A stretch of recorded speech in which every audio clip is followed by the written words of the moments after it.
Welcome to S9 TV. ముందుగా headlines చూద్దాం.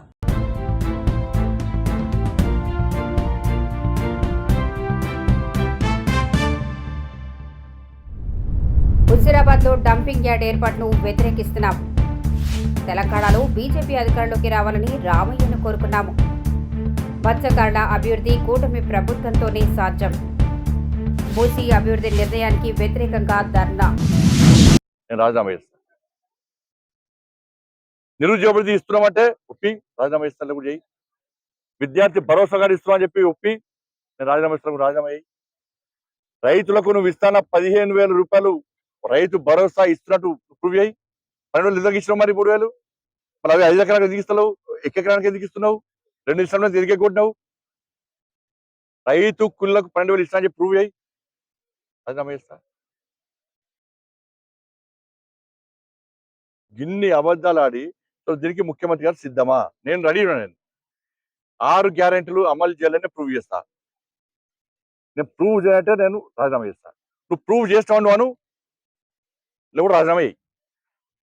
నువ్వు ప్రూవ్ చేస్తే నేను రాజీనామా చేస్తా. ఇప్పుడు నేను ప్రూవ్ చేస్తే నువ్వు రాజీనామా అయ్యి. దీనికి సిద్ధమా రాష్ట్ర ముఖ్యమంత్రి గారు? ఇది ఎవరి ముందు జరగాలి? కేరళం నుంచి మీడియా నువ్వు రప్పిస్తావా నేను రప్పియాలా? కేరళం నుంచి మీడియాను నువ్వు రప్పిస్తావా నేను రప్పియాలా? దానికి సిద్ధమా నువ్వు చెప్పు. ఢిల్లీ పోయి కేరళ పోయి మూటల పైపుడు కాదు, ఒక్కరు పోయి చక్కెర నింపొచ్చినావా? ఒక్కరు పోయి మూటల పైపు వచ్చినాడు పోయి. ఈడ పైసలు రైతులకు రైతు భరోసా వేయడానికి 5 ఎకరానికి పనిచేయదు, 1 ఎకరానికి ఇస్తావు. కానీ ఢిల్లీకి మూటలపై కేరళ పోయి కేరళలో తమిళనాడు ఎలక్షన్లు ఖర్చు పెట్టడానికి మాత్రం తెలంగాణ నుంచి మూటలు అప్పచెప్తారు స్పెషల్ ఫ్లైట్లో పోయి. ఇది మంచి పద్ధతి కాదు. నేను కేరళంలోని మీడియాకి అప్పీల్ చేస్తున్నా.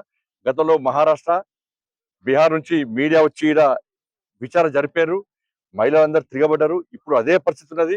ఇలా కేరళం నుంచి మీడియా వచ్చి వాస్తవాలు తెలిపి ఇవాళ కాంగ్రెస్ పార్టీ ఒక బండారాన్ని కేరళంలో బయటపెట్టాల్సిందిగా అక్కడ మీడియా విజ్ఞప్తి చేస్తున్నా. నా సవాల్కు రాష్ట్ర ముఖ్యమంత్రి సిద్ధమా చెప్పాల్సిందిగా నేను ముఖ్యమంత్రి గారు సవాల్ చేస్తాను. ధన్యవాదాలు. Thank you. ఇల్లంతకుంట సీతారామచంద్ర స్వామి ఆలయం శ్రీరాముడు నడయాడినటువంటి ప్రాంతంగా స్వయంభుగా చెప్పుకోబడుతుంది. వందల సంవత్సరాల క్రితం కట్టబడ్డ ఈ ఆలయం ఈ చుట్టుపక్కల ప్రాంతాల ప్రజలందరూ కూడా వేలాదిగా తరలివచ్చి సీతారామ కళ్యాణోత్సవం నుంచి మొదలుపెట్టి రథోత్సవం వరకు గొప్పగా నిర్వహించుకుంటూ ఉంటారు. జై శ్రీరామ్ నినాదాలతో ఈ ప్రాంతం అంతా కూడా దద్దరిల్లిపోతూ ఉంటుంది. ఈ ఆలయాన్ని గొప్పగా నిర్మించుకోవాలని చెప్పి, పాతాలయం కాబట్టి కొంత సౌకర్యాలు పెంచుకోవాలని ఆనాడు గ్రామస్తుల సహకారంతో ఒక గొప్ప రథాన్ని ఈరోజు నిర్మాణం చేసుకొని ఈ ఆలయ ప్రాంగణం అంతా కూడా కొన్ని కోట్ల రూపాయలతో దాన్ని బాగు చేసుకొని వేలాది మంది ప్రతినిత్యం ఇక్కడ పెళ్లిళ్ళు జరుగుతూ ఉంటాయి కాబట్టి, అనేక కార్యక్రమాలకు ఇక్కడికి వస్తూ ఉంటారు కాబట్టి ఈ ప్రాంత ప్రజలకు సౌకర్యాలు ఉండాలని చెప్పి 2 పెద్ద పెళ్లిళ్ళు చేసుకోవడానికి కోసం కానీ, సేద తీరడానికి కానీ, ఇతర మంచి కార్యక్రమాలు చేయడానికి ఇక్కడ నిర్మాణం చేయడం జరిగింది. ఒక మాటలో చెప్పాలంటే ఈ ఆలయం మా కాలంలో, నేను ఇక్కడ ఉన్న కాలంలో గొప్పగా అభివృద్ధి చెందింది.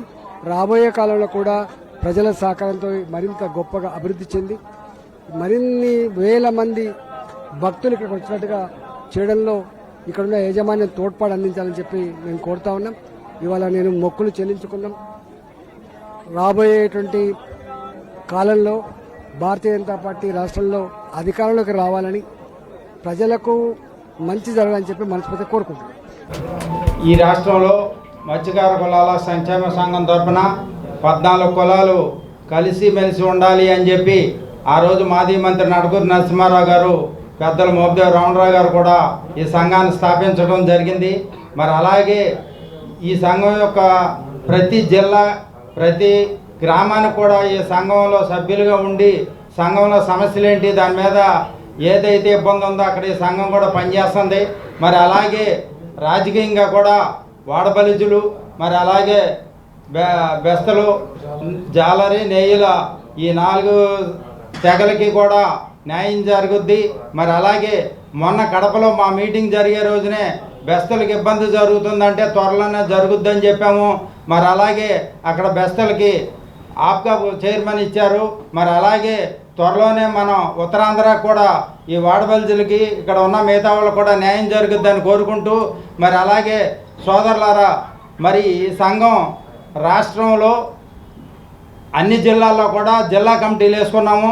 మరి అలాగే మేము చేసే ప్రతి మంచి చెడుకు కూడా ఈ సంఘం పనిచేస్తుంది. మరి అలాగే త్వరలోనే మేము అన్ని జిల్లాల్లో కూడా ఎక్కడైతే మారుమూల గ్రామాలు ఉన్నాయో ఆ గ్రామాలకి మరి కొన్ని ఇబ్బందులు ఉంటాయి. అలాగే ఫస్ట్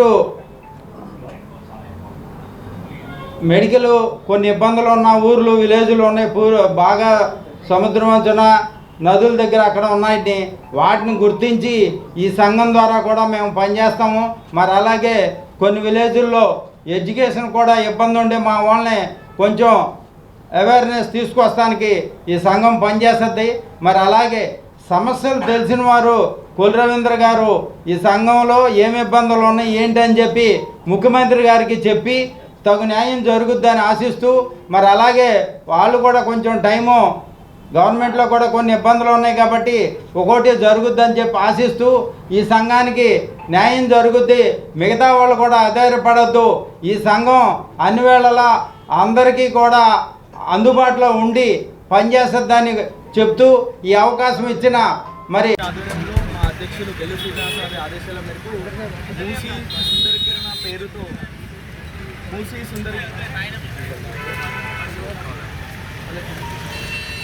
మూసీ సుందరీకరణ పేరుతో పెద్ద మోసం జనాలని మభ్యపెట్టడానికి ప్రయత్నిస్తున్న ఈ రాష్ట్ర ముఖ్యమంత్రి రేవంత్ రెడ్డి గారికి ఒకటే ఆదేశిస్తున్నాము.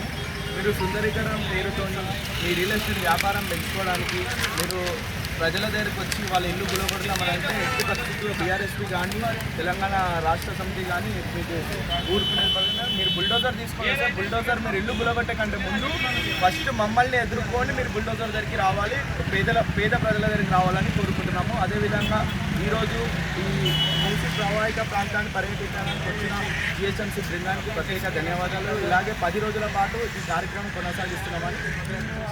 జై తెలంగాణ.